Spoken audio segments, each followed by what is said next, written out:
Welcome back. Today, we want to conclude our consideration of fasting with God's warning against false fasting contained in Isaiah chapter 58. Isaiah 58, beginning of verse 1. Cry aloud, spare not. Lift up your voice like a trumpet. Tell my people their transgression, and the house of Jacob their sins. Yet they seek me daily, and delight to know my ways, as a nation that did righteousness, and did not forsake the ordinance of their God. They ask of me the ordinances of justice. They take delight in approaching God. Why have we fasted, they say, and you have not seen? Why have we afflicted our souls, and you take no notice? In fact, in the day of your fast, you find pleasure and exploit all your laborers. Indeed, you fast for strife and debate, and you strike with the fist of wickedness. You will not fast as you do this day, to make your voice heard on high. Is it a fast that I have chosen, a day for a man to afflict his soul? Is it to bow down his head like a bulrush, and to spread out sackcloth and ashes? Would you call this a fast and an acceptable day to Yahweh? Is this not the fast that I have chosen? To loose the bonds of wickedness, to undo the heavy burdens, to let the oppressed go free, and that you may break every yoke. Is it not to share your bread with the hungry, and that you bring to your house the poor who are cast out?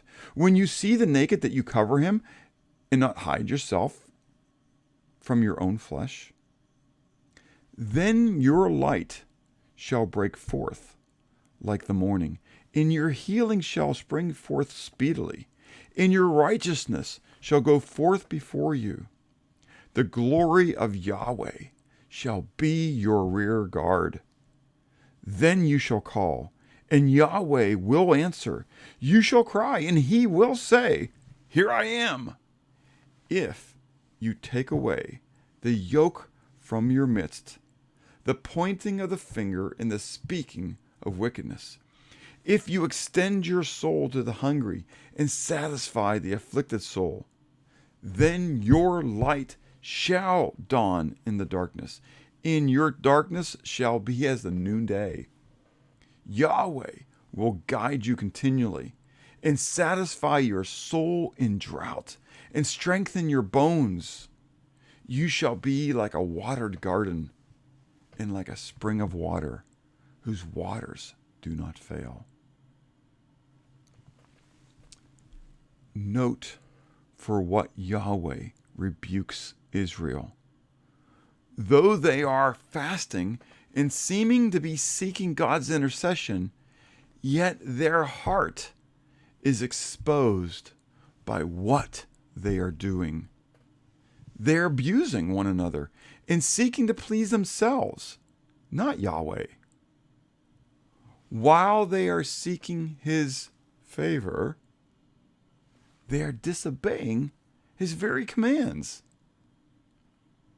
Yahweh declares, Is this not the fast that I have chosen? To loose the bonds of wickedness, to undo the heavy burdens, to let the oppressed grow free, and that you may break every yoke.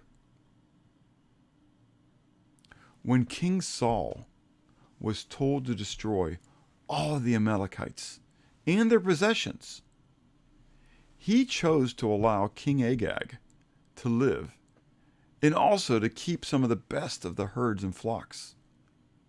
When the prophet Samuel confronted him, he acted as though he had kept them as offerings for Yahweh. To this Samuel responded, Has Yahweh as great delight in burnt offerings and sacrifices as in obeying the voice of Yahweh? Behold, to obey is better than sacrifice, and to heed than the fat of rams. If we are fasting only to manipulate God, then it is a worthless endeavor. If we're fasting as an expression of our love for God, in our passion to see Him work in a mighty way, then it will always be productive in some manner. Note that Yahweh did not condemn fasting.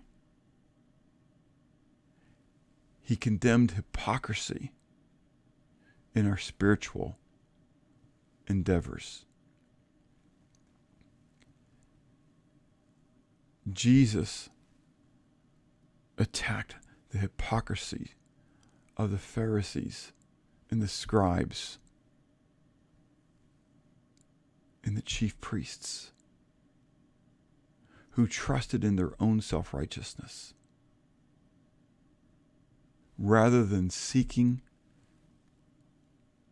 the righteousness of God. Remember, it was Jesus who told us to seek first the kingdom of God and His righteousness. Take time today to pray. And again, one last time, if you have not been seeking God's face regarding the subject of fasting, I would challenge you to do so. Pray and have a blessed day.